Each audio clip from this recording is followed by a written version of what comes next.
All right, well, first and foremost, let's acknowledge I'm figuring out ways to show y'all how to steal time, right?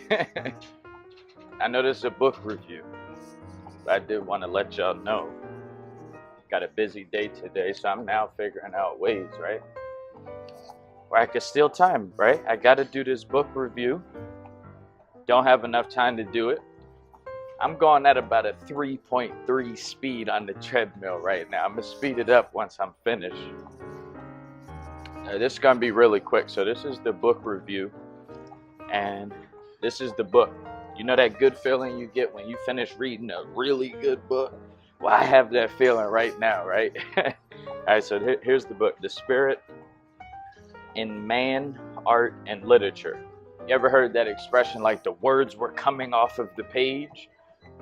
That's what happened in this book, right? If you want to raise your level of consciousness, pick this book up, right? The Spirit in Man, Art, and Literature, C.G. Jung.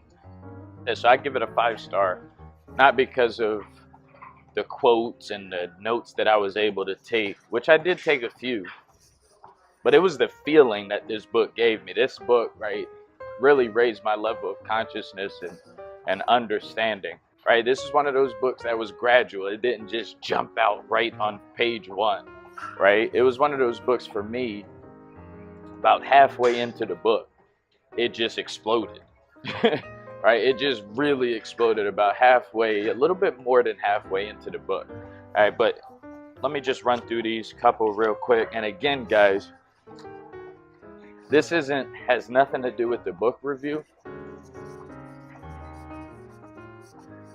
However, I want you guys to really understand the power of stealing time. All right, so here it is. It says, every creative person is a duality or a synthesis of contradictory qualities, right? On the one side, he is a human being with a personal life, while on the other, he is an impersonal creative process. You know, as I was reading this, it has nothing to do with, Bill Cosby, but, when you're reading, you just start referencing things that that you can kind of relate to the content, right? So I started thinking about like Bill Cosby and what happened to him. I know when it first came out about him, drugging all these women, it was like even sponsors, they pulled out of, for a while. I think some platforms are actually starting to bring back his works, like the Cosby Show and such. But as soon as that thing broke, everybody separated from him, even his most loyal fans and some of his favorite fans, right? And we was in this space of life because now video and pictures is everywhere. You can't really have a private life. The artist has no hiding place really anymore. Well, it's not as easy. Some of us creators actually create our own hiding environments in this public, accessible world that we're living in. But my point is, it was at a point where we didn't know how to separate the person from their art, right? And I know a lot of people that really loved the Cosby Show, right? Like really, really loved it, the way that I probably love like a Martin or a Fresh Prince. I liked the Cosby Show. I enjoyed it. But it wasn't like one of those things that I wasn't catching it every single week when it came out, like ready in front of my TV.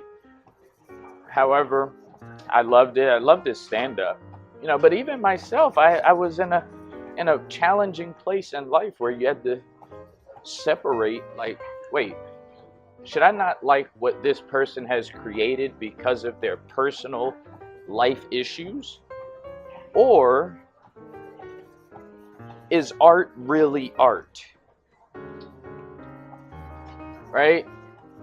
And just thought that's just what I thought of. This is what the book made me think of. So if you've ever had that challenge, and this book goes in way detail about, giving us a better understanding or a different way to look at, just that small aspect. And that's just in the art part. Not even talking about the man and literature. And we're talking about man, they're talking about all mankind, like human beings together. All right, so that's my book review. When you pick up the book, come back and drop me a comment. Let me know if you liked it. And again, the rating I'm giving it a 5 stars. Not because of the stuff I just said, but the feeling that the book gave me. It was absolutely amazing. About halfway, a little bit more than halfway into the book, I didn't want to close the book. Like, I was even savoring the moment by going back and rereading, you know, some of the stuff. So that's my story, and I'm sticking to it. This is, again, The Spirit in Man, Art and Literature. C.G. Jung. Peace.